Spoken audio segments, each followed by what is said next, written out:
Hey guys, welcome back. It's Meka from Yes Please Planning.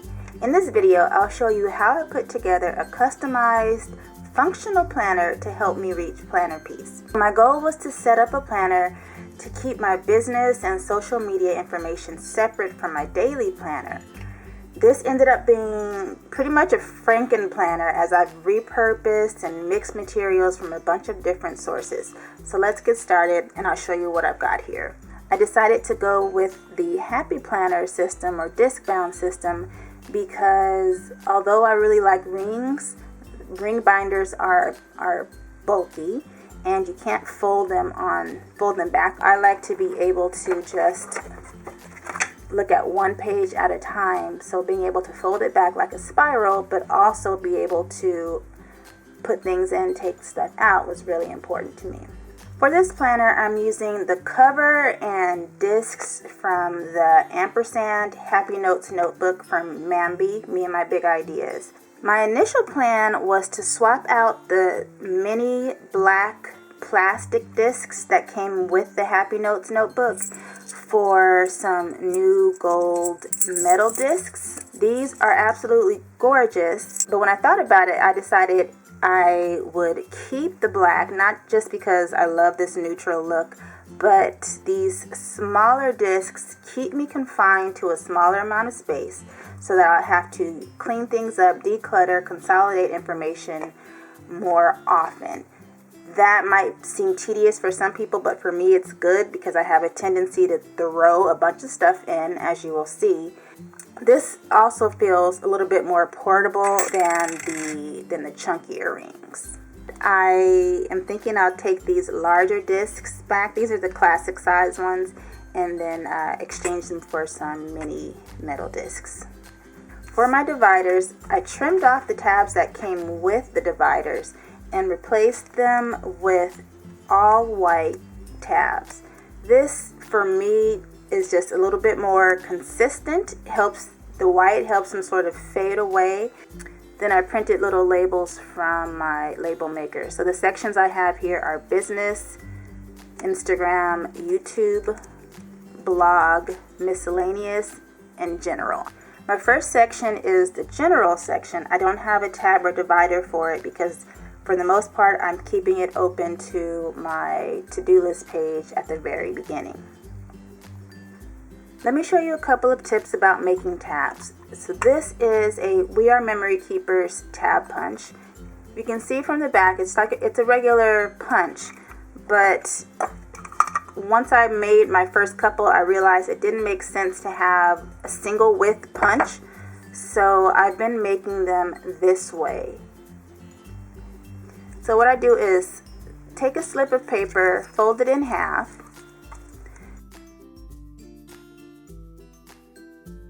this folded edge, I don't want it to cut.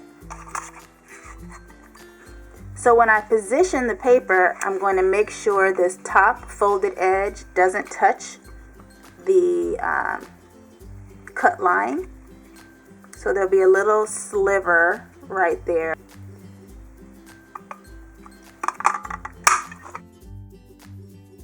And then once you punch it, it folds out to be equal on both sides.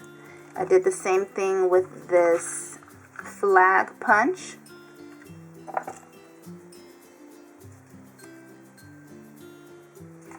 And then I used my old school Dymo letter tag to label it. And another tip for this is if you want to make sure you get your sizing correct, print out a sample of the sizes that you typically use and tape it onto the back so that you'll get the sizing right each time. So I set all of my tabs up that way, and as you can see I chose to put them all on the left side. I'm not 100% sure how this will work out because obviously they're very close together and you can't really see the names on the tabs, but I like this cleaner look here. Now, as I mentioned, I'm using a hodgepodge of materials because it was really important for me to use what I have going out and buying things just to make it look picture perfect. I wanted the function first and I'll worry about the pretty stuff later on. So this is I believe a Levenger pocket from, I don't know, from quite a while back, from maybe Office Depot or Staples. And this is a pocket that I DIY'd from a couple of dividers. I just trimmed the tab off of one and kind of folded and glued another one on top of that, and then added some sticky notes here. Other accessories that I included are these checklist rulers, which I am finding very helpful to get quick checklists on the weekly inserts. Let's talk about the wonderful hodgepodge of papers that I'm using here. So I'm taking list pads, some mini dailies, and these are just things that I had already that I didn't want to go out and repurchase in this specific Happy Planner brand. It really didn't matter to me. I took some of my old spiral notebooks and planners, found the blank pages, and punched holes in those. So this is a EC notebook, I think from maybe 2 or 3 years ago. So this notes page, this beautiful floral lined paper is from Limelife Planners. The downside of doing this is that sometimes I end up with random things on the back side, and that's just not a big deal for me now. What's important is using what I have. But I did go out and buy some clean paper. So this is the actual dot grid that came with this black and white polka dot ampersand Happy Notes notebook. I really love that these classic lined and grid papers here do not have all the decor on the sides and all that. It's just plain, neutral, and simple. I'm not using my Happy Planner as a weekly planner, and since I have 2 or 3 blank classic size weekly planners, I decided to use some of those papers as categorized to-do lists. So I'm covering up the numbers here, maybe adding washi tape on some. This I just use plain white sticker paper and a little bit of whiteout. So I can use these sections to put individual to-do lists, make them categorized, and that's really the way that my brain functions. And that's why it was so important for me to get these checklist ruler bookmark thingies so that I could do that pretty quickly. One thing to note, and maybe you can tell me if you've experienced this too, if you have this, some of the slots here for the stencil aren't punched out correctly, and so they have these chads that make my lines messy. It's not a big deal for my just general notes like this, but when I want it to be pretty, I don't want to see, squiggly lines. So that's just something to look out for. Now let me show you some of the pages that I have inside. Again, this is for function, not for a creative planning type of thing. So I may be using some stickers and washi here and there, but most of it is just for getting information on the page. So this is one of the examples of the weekly layout that I transformed into a checklist. Here's one of my information tracking pages that I drew out. So I just took one of those Limelife pages and added a few stickers and drew out what I needed. So here I'll be tracking my Instagram and YouTube, some of my Instagram and YouTube stats. This page just makes me happy.